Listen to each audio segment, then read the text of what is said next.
Саламатсыздар ма? Бүгінгі сабақтың тақырыбы мектепке дейінгі мамандық бойынша педагогика пәнінен курстық жұмыстың жалпы талаптары мен құрылымы. Ең алдында бастымен курстық жұмыс жазған алдында әрқайсысы өз тақырып бойынша әдебиеттердің ішінде өзіне материал жинайды. Материал мен әдебиеттерді өздеріне жинап салып қояды. Содан кейін біріншіден курстық жұмыс жазғанда кіріспеден басталады. Кіріспенің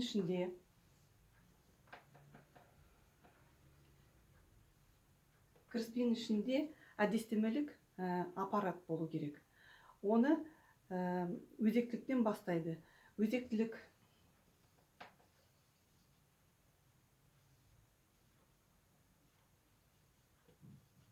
Өзектіліктің ішінде мәселе болу керек. Проблема дейміз оны. Мәселе.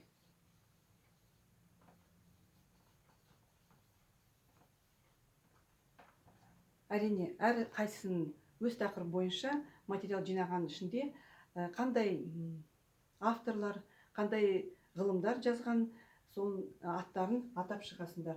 Қандай олар мәселемен айналысқан, қарама-қайшылықтары қандай болған, соның бәрін қысқаша жазып қоясыңдар. Содан кейін өзектіліктің деңгейін объектісін жазасыңдар. Курстық жұмыстың объектісі пәні.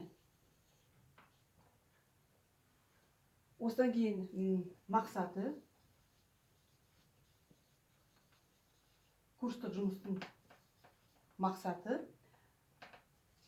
міндеттері.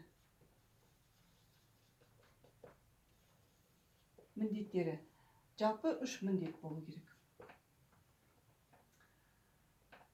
Содан кейін болжамы, курстық жұмыстың болжамы, басқаша гипотеза дейді оны. Орысша гипотеза дейді. Шетелден келген сөз. Содан кейін кіріспенің аяғында курстық жұмыстың құрылымын жазасыңдар. Содан кейін база. Құрылымы. База. Эксперимент өткізген балабақшаның атауын жазасың, аттарын. Сол кіріспенің ішіне кіреді. Кіріспені жазып болған соң, біз бірінші тарауға көшеміз.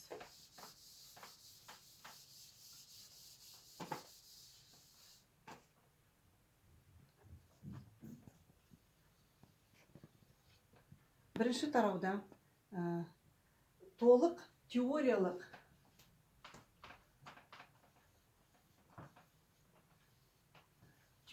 түсініктер болу керек. Теориялық түсініктерді біз энциклопедияны, сөздіктерден алып, мағыналарын ашып, қандай сөзден келген, қандай сөзден шыққан, соның бәрін жазамыз. Бірден бір пунктте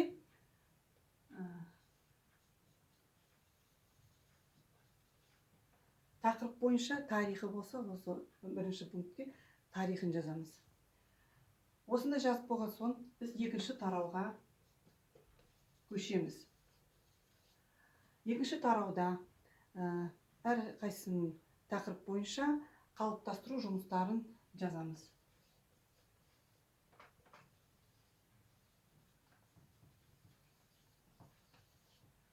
Қалыптастыру. Осыдан кейін 2 мен 1 пунктте тәжірибелік жұмыс болады. Тәжірибелік жұмыстың ішіне кіретін кестелер, диаграммалар.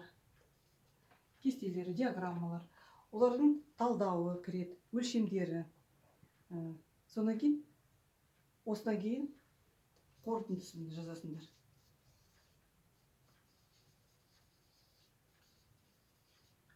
Қорытындысын жазып болған соң пайдаланған әдебиет.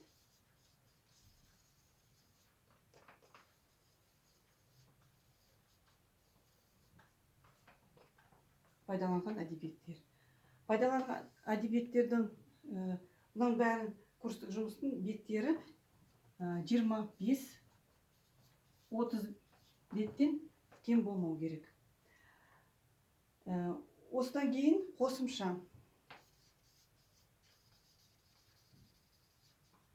Қосымшаның ішіне кіретіні балалардың тізімі, мүмкін өлшемдері, содан кейін есебі, ашық сабақтар, өткізген іс-шаралар, материалдың сценарийлары, фотосуреттер, өздерінің өткізген суреттерін осы қосымшаға кіргізуге болады. Осымен курстық жұмыстың жазуы, осы сабақтың жазуы аяқталды.